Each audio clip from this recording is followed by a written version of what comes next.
Allô, sage-femme. Moi, son sage-femme. Comment me aider? Allô, est-ce que tu peux bien capter le coronavirus? Toute réponse à question et préoccupation femme enceinte pendant le coronavirus là.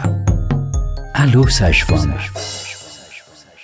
On dit bienvenue à tout le monde qui fait déplacement dans le cadre de visite guidée, plateforme téléphonique Allô Sage-Femme.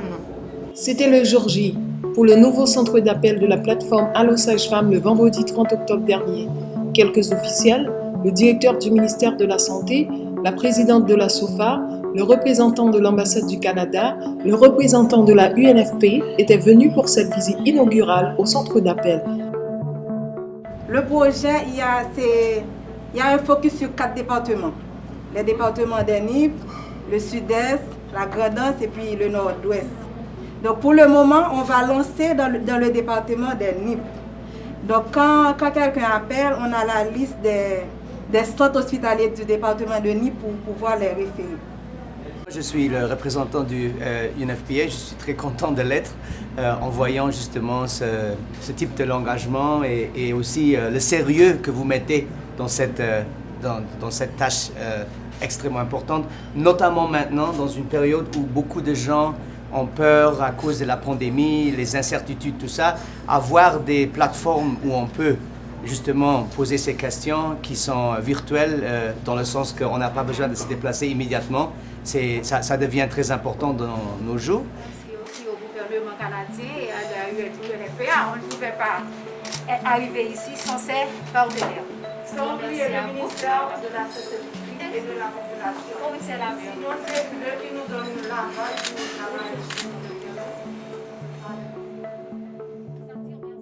La profession de sage-femme, elle est au cœur de la politique publique de santé de la reproduction. Et cette plateforme, elle vient comme une sorte d'outil supplémentaire dans tout ce que les sages-femmes peuvent proposer à la population, aux femmes, aux couples mère-enfant, aux couples et à la famille. Et le travail que nous faisons ensemble, c'est aussi de faire comprendre à la population que les sages-femmes, comme tout autre professionnel médical, peut s'associer, peut former une association professionnelle et à la fois défendre la profession et défendre l'expertise des sages-femmes pour que ce soit disponible au plus près de la population. Mais je pense que l'association, plus elle grandit, plus elle est forte, plus elle participe aussi à la rétention des sages-femmes dans les zones les plus reculées. Après la cérémonie traditionnelle de couper ruban, une conférence de presse s'est tenue au local de cette organisation où plusieurs intervenants ont pris la parole.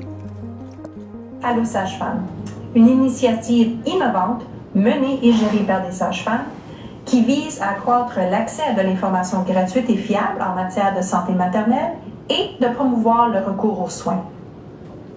La collaboration entre l'Association canadienne des sages-femmes et l'Association des infirmières sages-femmes d'Haïti a débuté il y a plus d'une décennie. Mais depuis 2018, nous travaillons ensemble sur le projet Sage-Femmes pour femmes. Nous félicitons l'ISFH avec la collaboration de VIAMO, de la FUNUA et des partenaires dans les NIP qui ont travaillé d'arrache-pied au cours des derniers mois pour la réussite de cette initiative. Et finalement, un gros merci au gouvernement canadien pour son soutien financier au projet Sage-Femmes pour femmes. L'activité d'aujourd'hui s'inscrit dans un projet qui est plus large, qui s'appelle le projet Sage-Femmes pour femmes, projet qu'on finance, que le Canada est très fier de financer et de s'associer notamment avec les différents partenaires qu'on a mentionnés qui sont ici présents, mais aussi l'Université du Québec à Trois-Rivières, donc qui est une ville au Canada avec laquelle on travaille. Et c'est un montant de 15 millions de dollars sur 4 ans. Donc, ça montre l'importance du rôle des sages-femmes dans la société haïtienne et l'importance du secteur pour contribuer à réduire la mortalité maternelle et néonatale et aussi améliorer la santé sexuelle et reproductive des femmes et des filles. Je crois que c'est central ici en Haïti et on le reconnaît. Le Canada est là pour appuyer le gouvernement haïtien, les populations et les Haïtiennes particulièrement et les associations de sages-femmes. Au cours de la visite, nous avons rencontré des opératrices qui vraiment sont très motivées, des sages-femmes engagées, formées dans plusieurs domaines de la santé de la femme, pas juste la santé génésique, mais aussi la santé mentale de la femme, la santé de la femme dans les cas de violence, parce qu'on ne peut pas écarter ça non plus. Et ça nous a encouragé beaucoup parce que justement cette expérience dans l'offre de soins qu'ils mettent à leur expertise justement à la portée de toutes les femmes qui chercheront leur voie au bout du fil. Le service a du mal à arriver. Et dans le cadre du projet Sage-Femme pour Femmes, nous sommes vraiment en train de commencer à documenter cela. Il y a des sages-femmes qui marchent pendant 2 heures, 3 heures pour aller faire des visites à domicile chez les femmes qui sont dans le besoin, pour aller faire des visites postnatales, pour aller faire des visites prénatales. Elles marchent pendant des heures pour aller faire des cliniques mobiles, pour aller faire des réunions communautaires avec les matrones. Et donc nous souhaitons vraiment que ce projet il puisse s'être approprié par la population.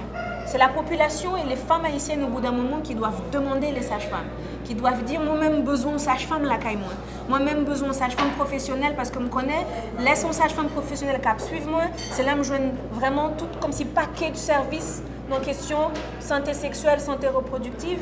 Et donc le Fonds des Nations Unies pour la population, on se réjouit de pouvoir participer à cela et nous espérons vraiment qu'ensemble, avec les autres partenaires et vraiment en appui au gouvernement et à la société civile comme les associations de sages-femmes, on puisse pouvoir amener le service au plus près des communautés. Encore une fois, félicitations pour belle initiative ça. Encore une fois, le ministère l'a approprié de l'initiative parce qu'il réalise que son initiative qui permet d'atteindre l'objectif.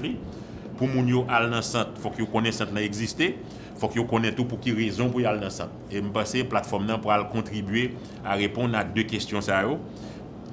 Tout appui que nous avons besoin, nous sommes capables toujours adresser nous au ministère, même si je ne pas dit que tout appui que nous demandons, nous n'avons besoin ni.